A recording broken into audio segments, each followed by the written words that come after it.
Hi, I'm Tom Emmer. When my wife Jackie and I decided that I should run for governor, it wasn't because we thought Minnesota needed a great accountant. Yet to hear the media talk about it, all Minnesota needs is a CPA to balance the budget. In the media's words, if only we could get the books to balance with the bloated government that we have, everything will be all right. Governing isn't accounting, and Minnesota does not face a budget crisis just because tax revenues haven't risen as quickly as government expenditures. We face a budget crisis because Minnesota government is fundamentally broken. This election should be about changing the culture of our capital so that government works once more for Minnesotans, not just for the lobbyists, legislators, and public employees. Getting from here to there will require real leadership and a change from politics as usual. Some people think that more government spending, higher taxes, and even government debt will somehow magically create jobs. The idea behind this seems to be that government is the best job creator. That's certainly the message we're getting from Washington. One of my Minnesota opponents even announced a job creation agenda whose centerpiece is adding another $2 billion in debt to Minnesota's state and local governments. $2 billion on top of the almost $39 billion already owed by state and local governments. Government debt is not free money. State taxpayers, the citizens, are going to have to foot the bill, if not today, then in the future.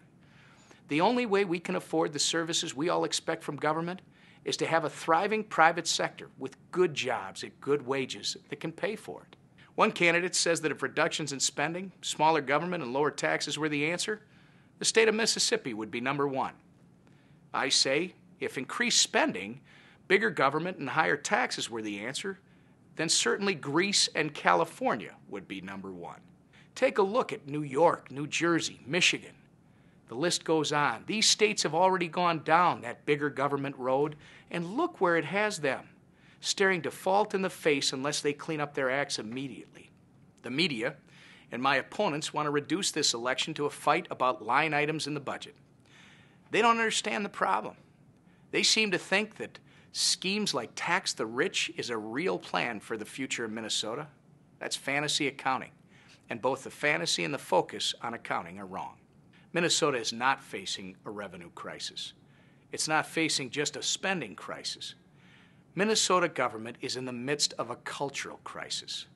I am committed to changing the entire culture of St. Paul, both inside the Capitol and throughout every state agency and government program. We need to first ask tough questions about why agencies and programs even exist. Are they still accountable to their original purpose? Are they efficiently run? Are they coordinated with other government entities?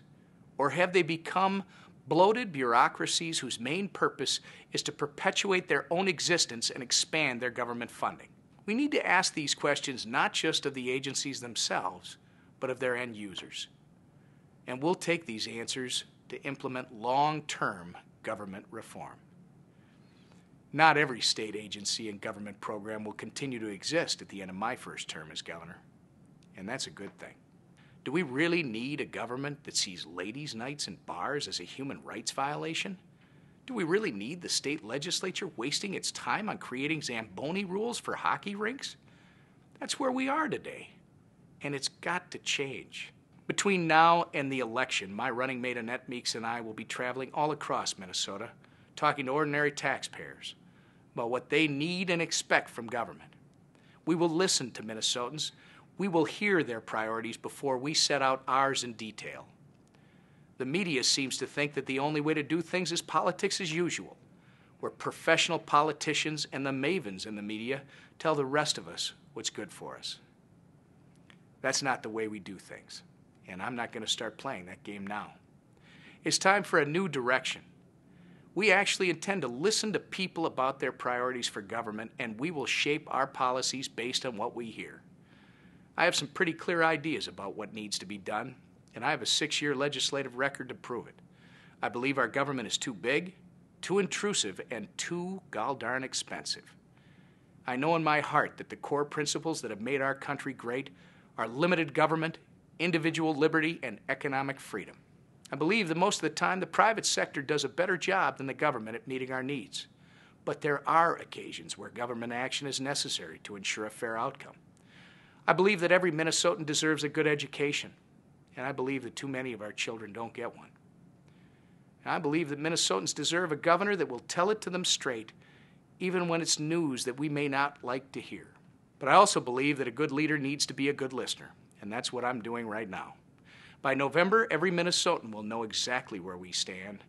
If there's any doubt about that, ask my colleagues at the legislature who complain that sometimes I can be a bit too opinionated. But when I announced my Freedom and Prosperity Tour, I promised to listen, then listen again, and only then to talk. And that's exactly what I intend to do.